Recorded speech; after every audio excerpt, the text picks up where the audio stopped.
Tom Barnett shares his eye-opening day working as an election official in Ohio. A grueling but rewarding experience that renewed his faith in American democracy.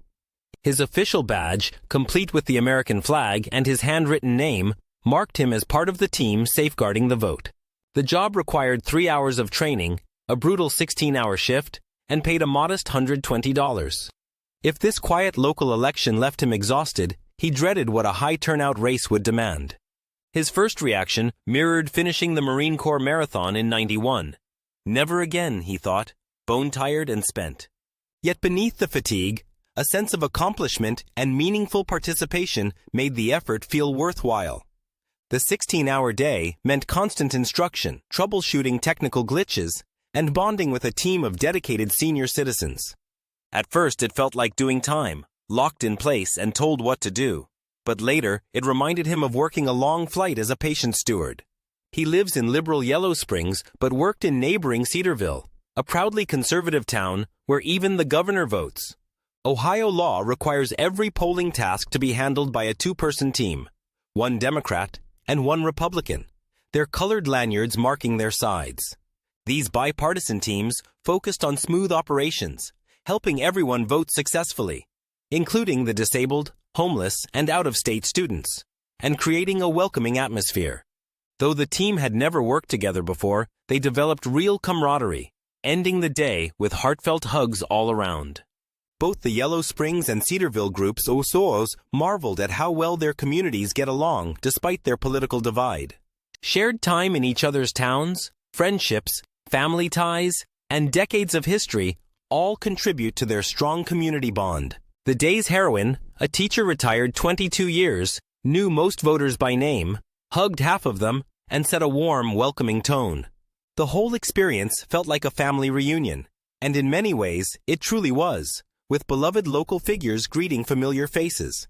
The day began at 5 in the morning, posting vote signs and raising the flag, then ended at 9 with meticulous machine lockdown procedures.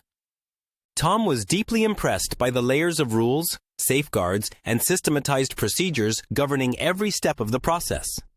For 7 hours, he checked voters in, scanning driver's licenses, confirming details verbally, and programming their voter cards with a dedicated iPad.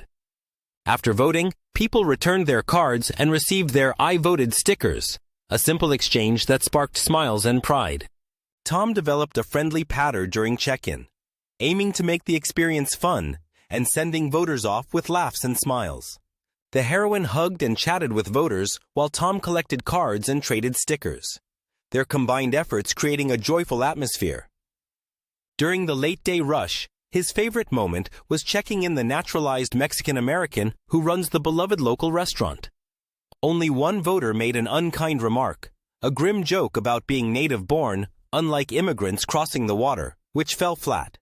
That single drop of enmity was drowned in a sea of goodwill, politeness, and positive energy throughout the day. Tom became the expert at fixing malfunctioning voter cards.